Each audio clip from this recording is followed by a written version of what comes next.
Good evening, everybody. Welcome to another episode of Psycho's Platters, always powered by coffee each and every time.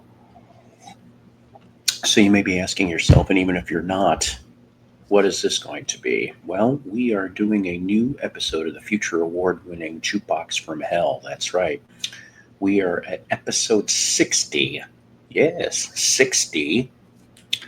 And we're going to touch on this album. Oh, you betcha.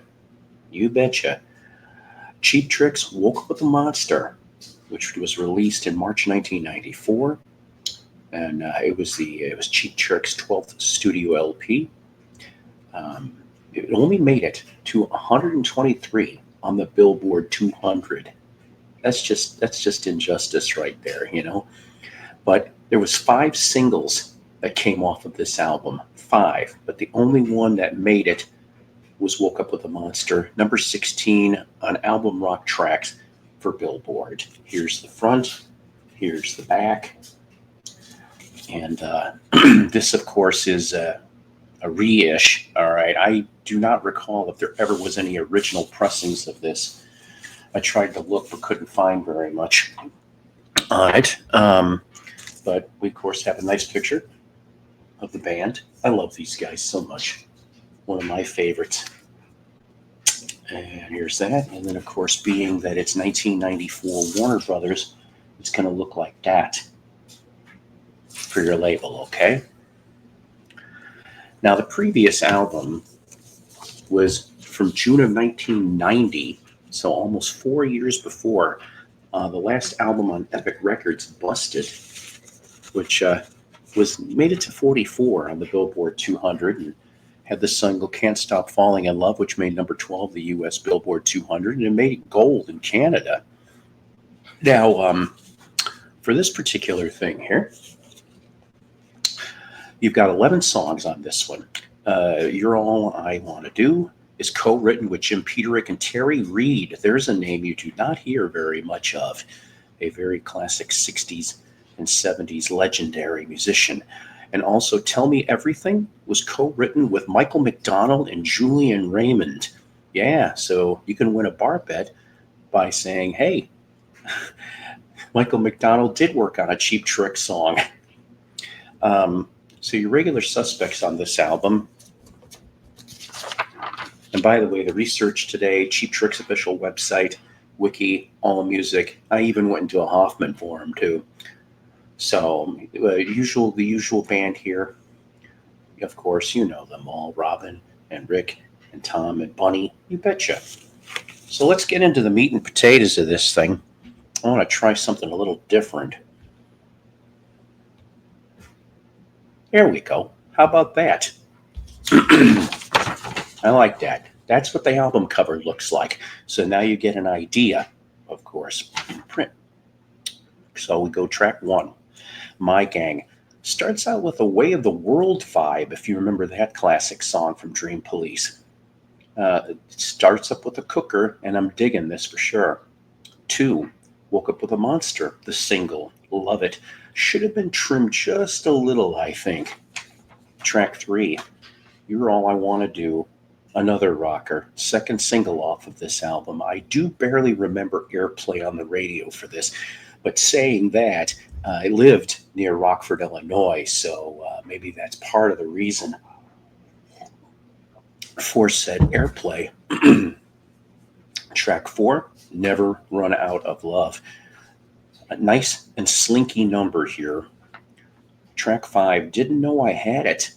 This should have been a better single, to be honest with you. Good stuff here. Now, the one that is very unusual is track 6, Ride the Pony. Now, supposedly, this was demoed form for a Robin Zander solo album cut. Yeah, he did do a solo album for Interscope Records before this album came out. But Cheap Trick get to do this. And if you've never heard Ride the Pony, I suggest maybe you go check a listen to it, because you might be, it says here, I wrote very interesting song for sure. Nothing I've heard before. And that is exactly right. Maybe you'll be pleasantly surprised with Ride the Pony. I don't know. It's just, to me, I dug it, though. It had a neat little slightly creepy vibe to it, too. Track 7, Girlfriends. Another cooker here. My girlfriend, all mine indeed. This also should have been a better single. Track 8, Let Her Go. Has a little AC/DC groove at times. Nothing wrong with that. Nothing wrong with AC/DC. Track 9, Tell Me Everything. Nice and jangly. Track 10, Crybaby. Cheap Trick doing a blues rocker? Yes, please. And then we close out the album, track 11, Love Me for a Minute. Interesting way to close the album out. Has a little Stones, I don't know, it sounded a little bit like this Rolling Stones Under Cover of the Night type elements to the song. And then to the Japanese bonus track, if you have the Japanese CD. So track 12 in this case would be the classic instrumental Saber Dance. Definitely a blood pumper for sure. So, the thing is, the next album is not going to be released for 3 more years. And it would come out as Cheap Trick 97 on Red Ant Records. Very small label. And in fact, it was so small, unfortunately, that the record company filed bankruptcy 3 weeks after that album came out. The 90s did not appear to be kind to Cheap Trick. I'll tell you that right now. And that's an injustice to the band and the fans that they did not, they deserved better.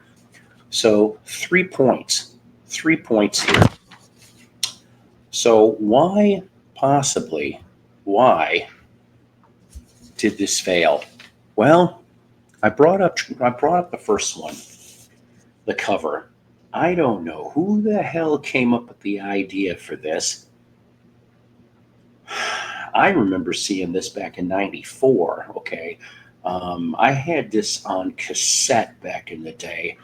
It's nice to have this on vinyl, though. Finally, but I'm just like, just seeing this, 12 by 12, I'm like, it does not make it any better. At least the cover wise, okay? Track 2, excuse me. The second reason, change of leadership at the record company. Halfway through the album being recorded, I thought I heard that Mo Austin, I hope I'm not pronouncing it right, or Mo Aston, who's a classic record label owner and producer and such, was basically on the way out halfway through this album was coming out on Warner. And then lastly, third excuse, promotions didn't push this album enough. And this, you can see the proof here in the pudding. 123 on the Billboard 200. Sure, they released 5 singles, okay, but still, there was just not enough push. I remember seeing 2 music videos for this album. So are you a Cheap Trick fan? Did you end up getting this thing when it first came out? What do you think about this? This is my opinion, a near perfect album, honestly, for these guys. And this just didn't do justice. I don't know if maybe once again it could be the whole grunge thing, which started in 92-ish. There could be several different more excuses for why this didn't work. And it's sad. And in fact, I'm going to send this to the band because they need to know, us fans, we love this thing. This is a really great piece of work. And even Rick Nielsen went off and he said, we don't regret one bit of this. And by the way, this was supposed to be a 10-album deal. 10-album deal through Warner Brothers. This was the only one that came out, and they were let go shortly after this was released. I don't know. So I'm going to take a break, a few-week break from Jukebox from Hell, gather up for some more episodes. I've been scouring the area for different things, and so I want you to just drop suggestions of what you think would make a great suggestion for Jukebox from Hell episode. And of course, if I use it, I'll shout you out in the episode when we do it. Once again, guys, I just want to say I really thank you guys for, supporting the channel and just basically doing all the fun stuff and giving me those suggestions and stuff. And I haven't forgot about you. I still got the book. So remember, ladies and gentlemen, always powered by coffee each and every time. And this one last important fact. Psycho's Platters is a Love Peas production.